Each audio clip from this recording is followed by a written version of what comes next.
Okay, I decided to do this video in my hand because this would make it very difficult for this to be AI generated. Um, Another thing is that with AI generation currently, AI can't produce 3D effects, at least as far as I know. And so doing things like this, you would be able to determine that this is me in 3D. I don't think AI could like actually produce 3D replications of me. Another thing is AI doesn't fully understand. Um, it doesn't it understands what things look like and sound like. It doesn't understand the significance. Like with music, it doesn't understand the significance of whether a instrument or a person can make a sound based upon physical limitations. It doesn't understand physical limitations. It doesn't understand the reason why this is the common thing I use, why an astronaut's head needs to be inside the helmet. It will make the mistake of putting their head outside the helmet because all it sees is the shapes. It doesn't understand the boundaries. It doesn't understand the significance of why a astronaut needs a suit. And so for those reasons, and for I mean, if you listen to something that an AI is produced, and if it's really pressed to put a lot of lyrics into an area, you'll hear somebody speed up in the lyrics so fast that it doesn't even sound human. And that's because the AI doesn't understand that humans uh, are limited at the rate at which they can say things. Um, it may understand that some humans have been able to adjust this with recording, but it's not normal. And so the AI will say, well, if I really need to get it in there, technically I could, anyone could do this, so I'll just put it in there. It doesn't understand that what sounds natural and what's unnatural. It'll get better over time. It will be able to put a stop to trying to do anything that would be impossible for a normal human in order to sound natural.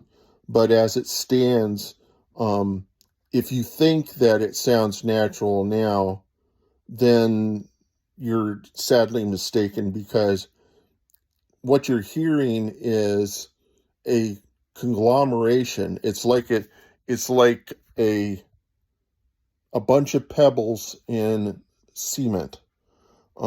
Each pebble represents all an individual experience, and it sees the concrete. It doesn't see the pebbles and the minute details of what goes into making the rock. And so it mixes everything together. It does something called diffusion. It starts out with a um, it's kind of like how a sculpture works. It starts with the block, and then it works its way down in detail until it's got the form of something recognizable or something that it wants.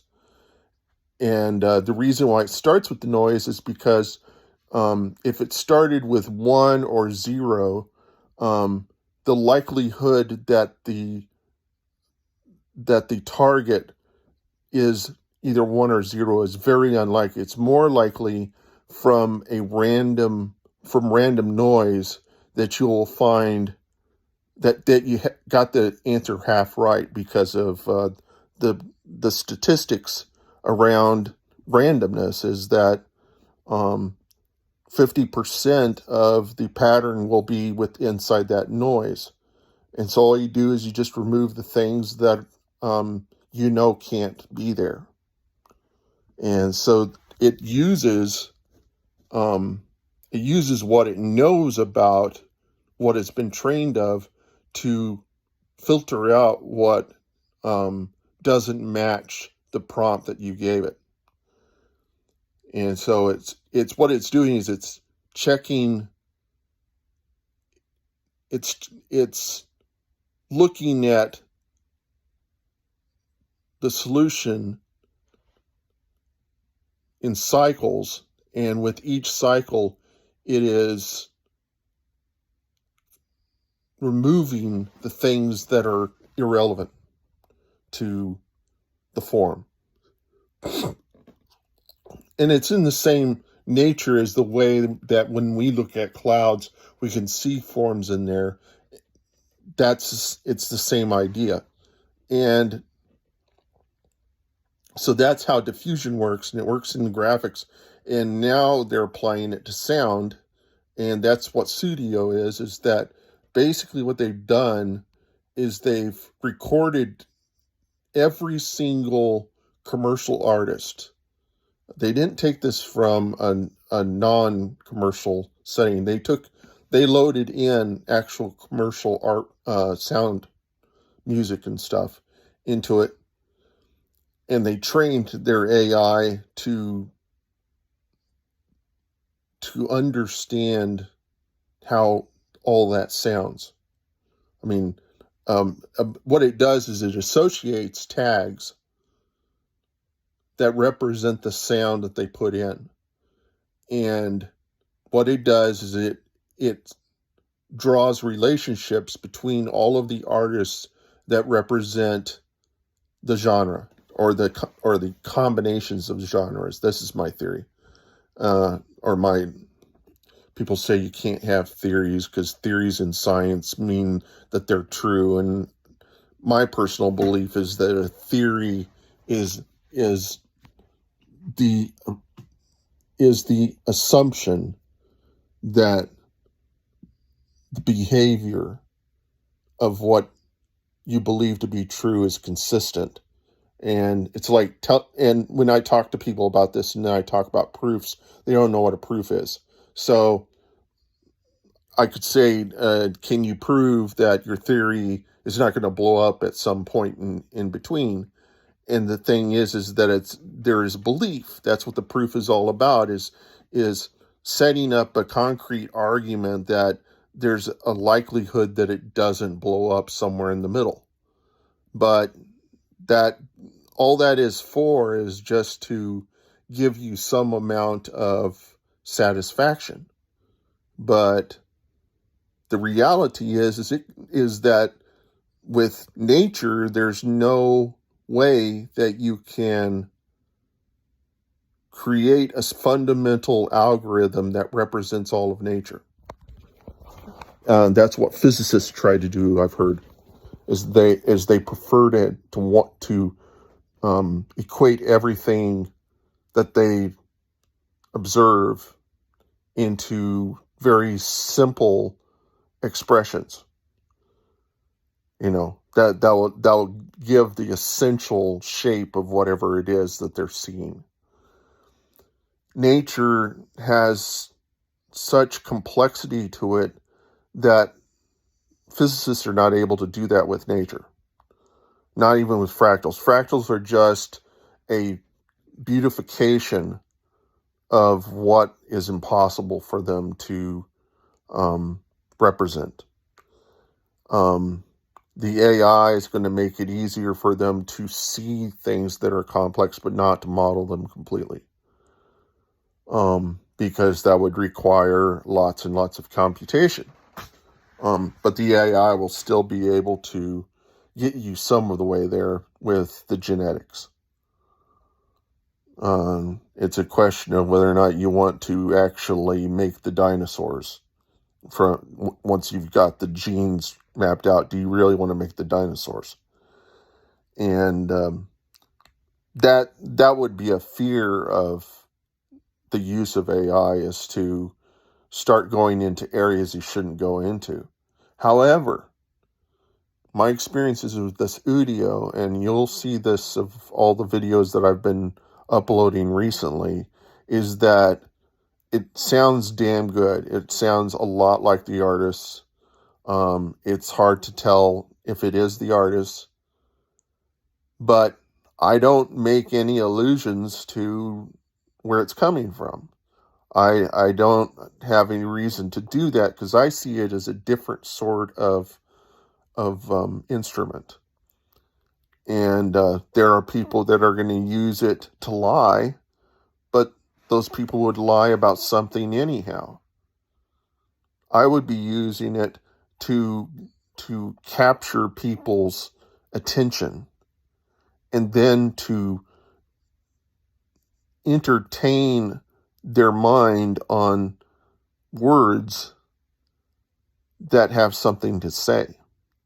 Now, it may not be possible at this point because people are still shocked by the medium or the method of making the music. But once people become more familiar and comfortable with it, the way they have with AI art and the LLMs, the Chat GPTs and stuff like that, once they understand how it works and are familiar with it, they're going to start to see its utility. And in that, I can see a lot of valuable possibilities for it. Now I can also see that it could be used to lie to people, but I don't see it as being effective at that because just as you could create AI to cheat, you can create AI to recognize AIs that cheat. So that's going to be another thing, is having AI that's smarter than the AI that's trying to cheat. And then you have the AI that is supreme, that is going to be designed to not to cheat, because the corporations they represent don't want to be litigated against, and they're smart enough to know that there are other people out there that they don't know about who are working on AI that can tear their towers down. If they're arrogant, then they'll probably not matter. They'll wait until it happens. But of the people that work in this field, they realize that the people they work with, all of them could potentially use this technology to do nasty things to themselves. I mean, to each other. And so it's going to really test people's capacity to trust each other. It's really going to exploit people's hearts. And it's going to permit everyone to have a platform on which to be heard.